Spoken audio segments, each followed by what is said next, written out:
Ազգային երկու պարով ավանդական հյուրասիրությամբ նոյեմբերի 5-ին Կորնիձորից մեկնարկեց 7 գույներով աշուն խորագրով միջոցառումը։ Նախաձեռնությունը տեղի համայնքապետարանինն է, նպատակը ամփոփել բերքահավաքի տարեշրջանը, ինչպես ասում են, աշխատանքը կատարված է, այժմ վայելելու ժամանակն է։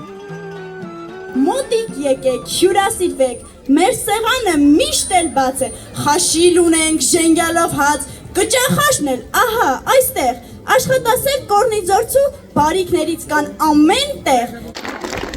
Բերքի առած սեղան ունենալը հին ավանդույթներից է։ Կորնիձորցիները շռայլեցին սեփական բերք ու բարիքից պատրաստված կիրակուտներն ու անուշեղենը։ Բողլամա, ժենգյալով հաց, գինի, հյուրասիրության պակաս չզգացվեց։ Թող այս աշունը սիրելիներս մեր երկրին անձրևի պես ցոլա միմյան խաղաղության անձրևի հեքար եւ թող բոլորի սրտերն ու հոգիները այնքան ջերմանան,